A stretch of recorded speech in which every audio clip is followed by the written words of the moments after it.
Hello, welcome back to Heretic Owl Tarot. I really should have washed my hands.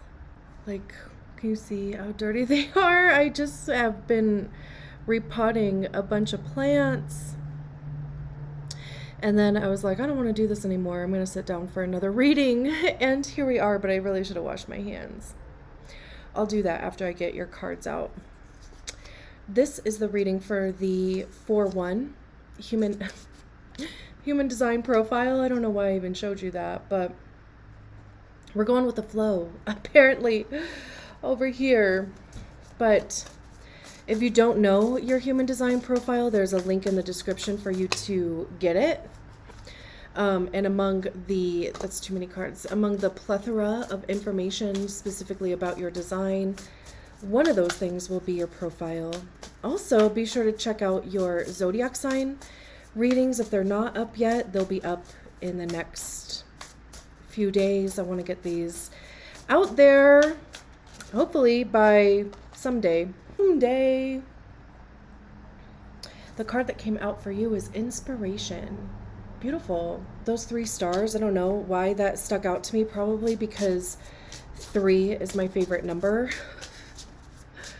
But it's almost too, like, I kind of get this feeling because this star is right in the middle of this eye, like where the pupil is. It's almost like recreating that, or like reimagining it, because it's not, obviously it's not like exactly the same. And we have the King of Wands. When we are inspired by something, just take art for instance, or something along those lines. We can be inspired to create something similar in our own image. We have the 2 of Swords, we have Justice, we have the Fool, and the Strength card. One more, the Queen of Pentacles under the Justice card. And then the King of Cups at the bottom of the deck, the Ace of Swords, 9 of Wands. Interesting. So let me go wash my hands. Okay. I also ended up on an ADHD journey. I was like, cleaning my sink, and like my kitchen counter is where I do a lot of repotting. So I was like cleaning that up, and then I'm like, oh, I need lotion because it feels like my skin is just gonna flake right off. So here we are again. I'm like, oh shit, I'm doing the 4-1 reading. That is so funny. So let's see what this Inspiration card is talking about. Here we go. It says, when inspiration strikes, it's like a jolt of life comes over us. We feel compelled to create something, to contribute to the world's progress. We have the energy to overcome obstacles that normally slow us down. We have focused attention and a sense of direction. Sometimes inspiration comes out of nowhere, and other times we can help create the environment. We can help create the environment for it to appear by going into an art museum, walking in nature, reading a novel, or dancing. Where do you find inspiration? Take time to create environment where inspiration can find you. Inspiration may be a form of superconsciousness or perhaps subconsciousness, but I am sure it is an antithesis of self-consciousness. So fucking interesting because, okay, what? I'm telling you, I keep getting distracted. Like I wonder if that's happening for you, but it's like, you always come back though, right? I mean, I came back. I might have been like kind of ping-ponged in different directions or pinballed, however, whatever metaphor, but we always come back. And it's interesting that it was talking about forms, because we have the King of Wands. I already forgot what this effing said. Okay. We have obstacles to overcome. We have energy to overcome obstacles that normally slow us down. And I feel like that speaks to the King of Wands. I'm just going to keep this book open right in front of my face. Kings are the highest expression of the suit. Wands are fire, so it's action, the motivation behind the actions that we take, creativity, passion, which is exactly what that inspiration card was talking about. What actions are you taking towards those things? How are you communicating those things? I also see Wands as being the information by way of experience. Hold on. Okay, I had to close that door because it was just too loud. So, information by way of experience, right? Because that's what we get by trying things. We figure out what works.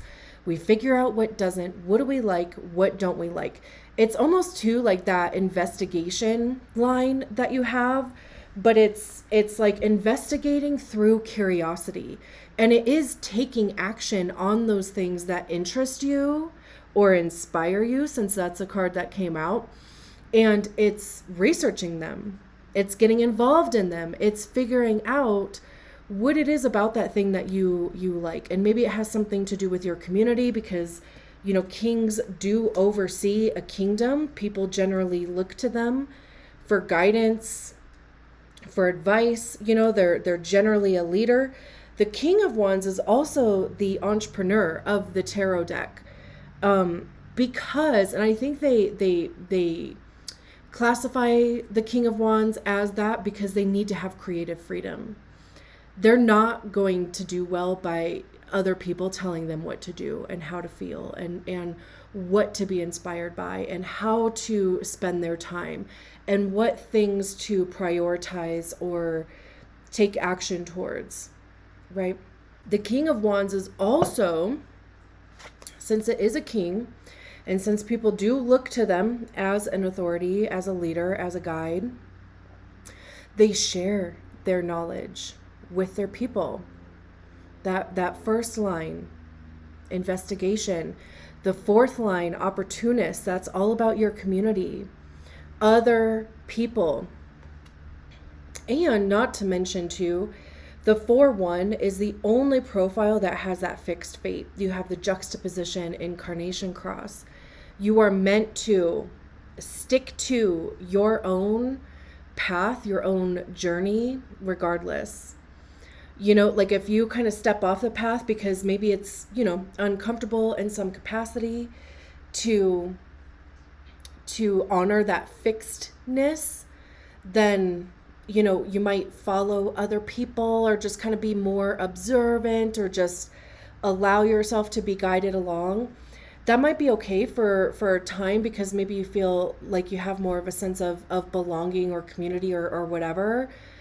But no doubt, deep down, there's going to be some uncomfortableness there because you know that's not your path.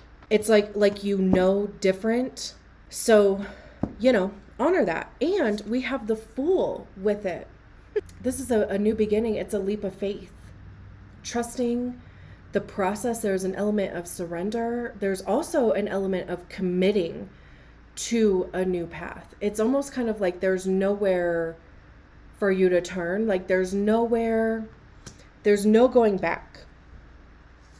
I love even the yellow on both of these cards, which is solar plexus chakra. Not necessarily like the emotional solar plexus, unless of course you have that defined. That's not necessarily how I'm referring to it though, but you know, like the chakra talks about creativity and expression. It could have been something that really started in Aries season, which was only a month ago. And I'm only saying that because this symbol to me looks like the Aries symbol.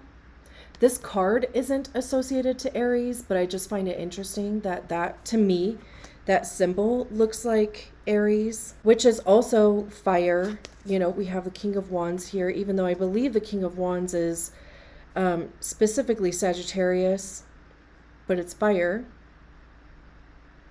You know, Aries is usually that kind of, that spark, that, you know, I just keep the snap, you know, it's like just that fast. But Sagittarius has like staying power. Sagittarius, I've heard the fire signs, and I know we're speaking about human design here, but I've heard the fire signs described as Aries being the match, Leo being like a campfire, or like a fire in the fireplace type of thing. It'll keep you warm, it's sustainable, but you have to kind of keep adding to it.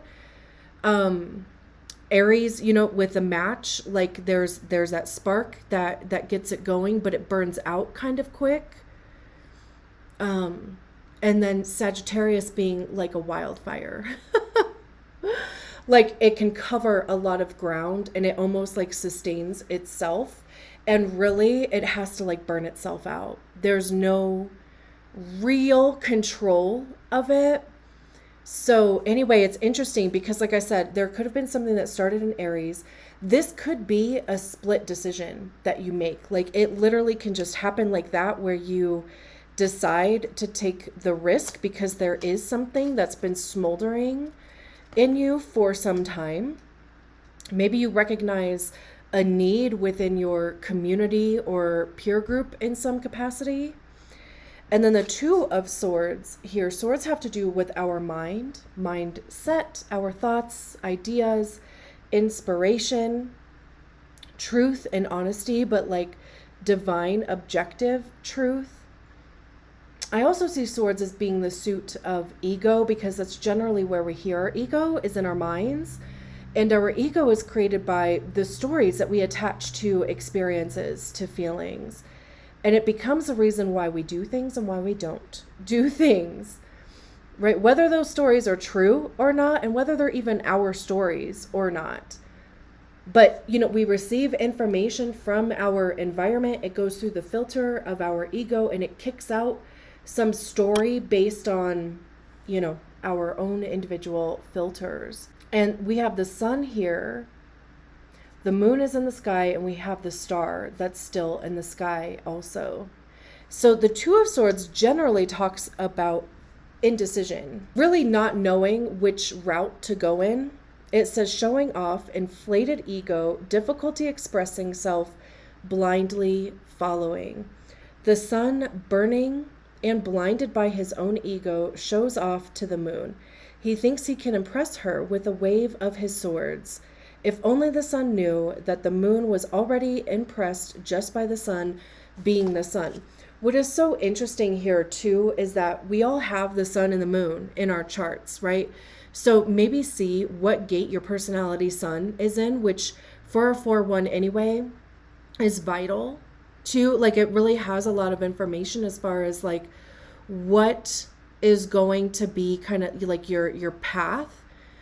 So maybe even taking a look at what gate your personality sun is in, and see if there's a message in there for you. See if you recognize yourself in that. Even read a few different interpretations of it. And then, of course, see too where your moon is, what gate your moon is. And see if there's a message in there for you with that. The star being up here, that could be your earth, like your personality or design earth, because earth isn't included necessarily in the astrology side of things, but it is included in human design. So maybe even read a little bit about that. But this really does, it's like an internal battle here. Like, if your ego is being a bit too loud, then it's like, because also the moon represents our intuition, our emotional body. So it's almost kind of like, if your ego is being too loud, you're not really able to hear your own intuition and to hear, like what is true for you, right? And then we have the Strength card underneath that, which is Leo. And the Strength card talks about determination, perseverance. It's more like inner strength, even though we can see this elephant here that looks like they're using like their mass, their body weight to pull on something. This could be even trying to impose your will on something or someone, regardless of if you have a defined will or not. It could be other people trying to impose their will on you too. I have a completely open heart or will center, and I feel like since learning about human design, I can feel when other people are putting their will on me, and it's uncomfortable. But also, I have an open will center, so it's like I don't have much of a defense against it. It's just something that I'm aware of and something that I almost try to energetically allow to pass through me because I'm a Taurus sun. I don't know if that has anything to do with it, but I am stubborn. And if somebody else is trying to impose their will on me, I can dig my feet in the ground. And sometimes that's worked for me, other times it has not. So I try to, again, just let the energy pass through me before I make any judgments, before I make any moves, before I say anything even. And if you have a defined will center, if you are trying to impose your will on other people, just be aware of that. And also, if other people are trying to impose their will on you, you might have some resistance to that. Like me trying to impose my will on other people, since I have a completely open will center, it doesn't really work. And if anything, I feel like it just kind of turns into a shit show. So I try to be aware of when I'm doing that. So anyway, just things to think about. And again, it's just something to be aware about. Even this, showing off this ego thing, something to be aware about, because if that is what's happening, why is that happening? Like, why do you feel the need to express that thing in that way? Right? Like, is there a different way to go about it? Or to express it, or to share, or to, whatever the case may be. And then we have the Justice card, which is Libra. This talks about the scales balancing, fairness, it's karma, it's getting back what you put out type of thing, good, bad, otherwise. They're holding the sword of truth there. So it's almost like, they're being guided by their truth. It could be discovering, this process, whatever this kind of inspiration that's starting this whole thing, or has already started the thing. It could be revealing a truth about yourself. I mean, Libra is air also, so it's definitely still in that realm of ego. So there could just be something being shown to you about yourself. And there's an opportunity with the Fool card here. There's an opportunity to try something new, to take a new path, to take a new approach even. And then we have the Queen of Pentacles at the end. Queens are when we embody the energy of the suit ourselves. We recognize the energy, we master it. Pentacles have to do with our money, how we get it, how we save it, how we spend it. It's our time. Where are we spending our time? Where are we physically showing up in our lives? It's our health and our physical body. It's anything that we place worth and value on. So your energy, also your possessions, materials, and resources. And it's interesting because this card, there's this hermit crab that's holding that pearl, right? And it looks like they're hiding behind that kelp. So it's kind of like there could be an aspect of yourself that you have hidden from people that you are now wanting to share. Even though, this card doesn't necessarily speak in this book anyway. It says creature comforts, familiarity, which is the fourth line, happy home life, self-care. It is very nurturing, like kind of, what is that? I was going to say house hen, but that's not den mother type of thing. It says the hermit queen hides behind a kelp forest, clutching a pearl in her claws. She is a creature of comforts and takes pleasure knowing that all she needs is within claw's reach. She does not yearn for more, but instead is blissfully content to have such a giving home. And even with it being under the Justice card, it's almost like being at home in yourself. Finding that, inner peace, it's taking care of yourself, it's putting yourself first. Also, even realizing the pearl that is already within you. Because pearls, right? Like, they are created because a foreign something got into an oyster, right? I think like pearl farmers, they put like a bead in an oyster, and then the oyster, it secretes this stuff. I can't remember the name of it, but it forms this hard shell around this, kind of foreign object, right? So again, it's like, this is something that has been in creation for a while. And it's almost like you discovering your own pearl within yourself. And we have the King of Cups at the bottom of the deck.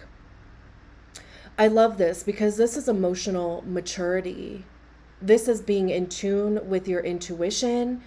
It's, compassion, empathy, really standing in your own power. I love this King of Cups specifically because it looks like they're about to step on a sword, and it looks like they're holding a wand in their hand. Like the wands kind of look like that in this deck. This is how one of the wands looks, but this is just kind of like a shadow of it. It looks similar to what the devil is holding in this deck too. So to me, it gives this energy of one, walking on your truth, because it looks like this elephant is about to step on this sword. So not walking in your truth, walking on it. And I feel like there is a difference in that, because it's almost like you're expressing it in a different way. You are acting on it in a different way with this wand here. We even have the King of Wands out here anyway. And if it is the thing, whatever this is called, that the devil is holding in this deck, and of course, I'm probably not going to be able to just find the devil all that fast. Hold on. Here we go. See, like, it looks similar to it.